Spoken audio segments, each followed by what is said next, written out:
Okay, let's bring the focus back then and talk about markets. And as we head into two important events, expiry on Thursday and, of course, the budget then on Monday, how should you be positioning yourselves? Two special guests joining in for just that. Saibal Ghosh, she's the Chief Investment Officer at Aegon Religare Life Insurance, and Commerce Bank's Peter Dixon is here with us as well. Gentlemen, both of you, thanks so much for taking time out for us. Saibal, let me begin by asking you, what are your expectations from the budget this time round? You know, headed into the event, we almost thought yesterday you had a pre-budget rally coming, and then today we're sort of back to our losing ways. What are you making of the market movement ahead of that big announcement?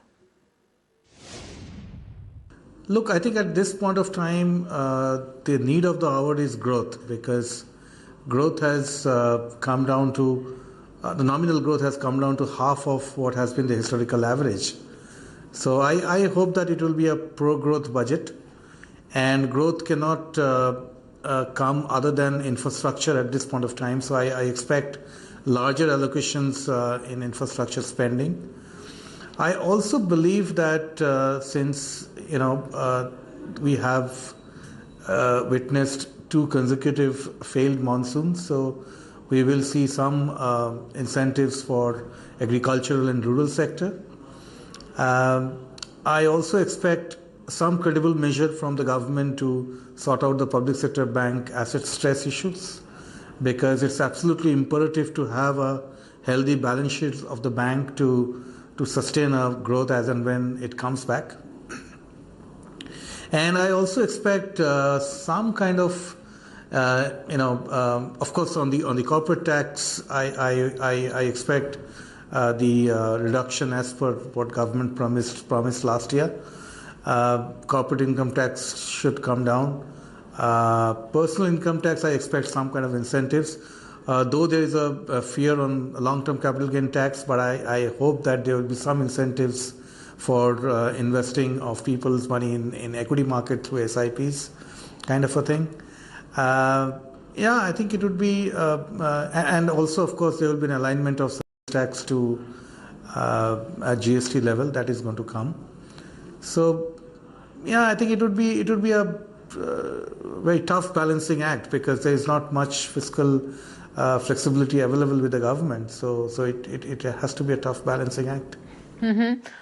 Saibal, that's as far as what you're expecting from the government. But talk to us a little bit more, about what you're making of the way the market is moving, and what's perhaps the budget tray that one should really play.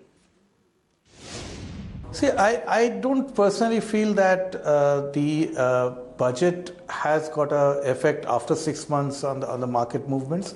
Yes, there may be a knee-jerk reaction here and there on around the budget days, but over a period of time, I think it is the fundamental which is going to play out, and what market is eagerly going to look forward to is growth visible somewhere down the line, and that would be the much more deciding factor than anything else. Peter, let's talk about, the other factors that were at play today. You had stocks and oil, both that seem to have lost a little bit of steam. And this is after we've seen a pretty decent run, not just yesterday, but a good part of last week as well. What do you suppose are the concerns right now in the market? I'm not sure I could put it down to any one specific factor. I mean, I think I've seen headlines suggesting that China fears are continuing to stalk through the markets. But I guess that given the extent of the rally we've had over the past 7 or so days, there is a sense, I think, that maybe this sort of relief rally has run out of steam a little bit, and investors are beginning to focus on the fears which drove markets down in the first place. But I wouldn't be at all surprised if this was just a minor blip in what is likely to be a stable trend for the very near term. Saibal, let me ask you the same thing. What do you believe right now is the biggest risk to the global economy? Is it worries about a US recession that seem to be, gathering pace? Is it risks emanating out of China? Or is it the volatility that we're seeing in crude right now? See, at this point of time, the risk to Indian market I believe, is more global than local. I am fortunate to attend a conference, our internal global portfolio managers conference recently, and I had the opportunity to hear the global peers, and And what I sense that there is quite a bit of nervousness around China and the transition of China's investment-led growth to consumption-led growth and its consequent effect on growth. We have also seen the kind of fall in commodity and oil prices which has taken place in recent past. There's a huge oversupply there, and as a result, there is a renewed concern on the the economies of the emerging market which emerging market part of which are involved in the production of commodities and oil. There is a stress there. I have also heard a fraction of U.S. investors concerned about U.S. Fed rate hike. They believe that the Fed is making the same mistake as it did in 1937 when post-29 crash.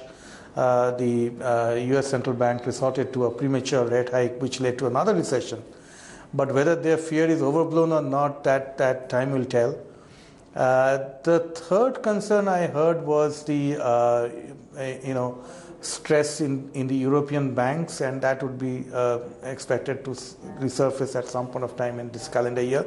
In fact, if you see the global banking stock fall in last 2-3 weeks, I think it's quite alarming, and that coupled with the fact that the bond spread of these banks have also widened quite a bit.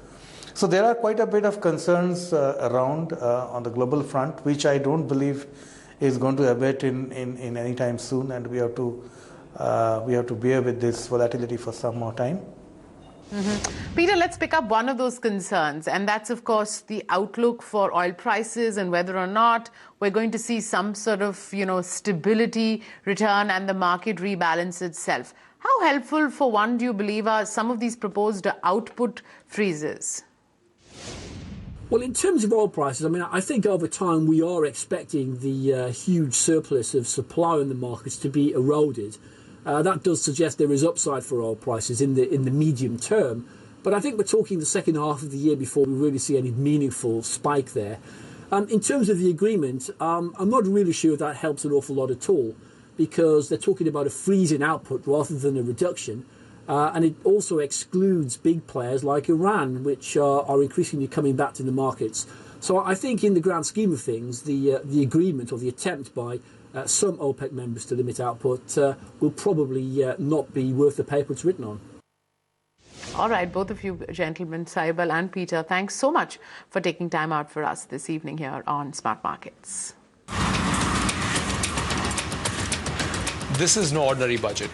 This is a very critical one, more so given the life cycle of India's economic growth. It's extremely critical that this time we watch and listen to the vision that the finance minister has for the country for the next couple of years, not just for 1 year. Catch me, Sanjay Nair, on ET Now only on the Budget Day with answers to these questions. Watch ET Now on Budget Day, 29th February 2016, 7 a.m. onwards.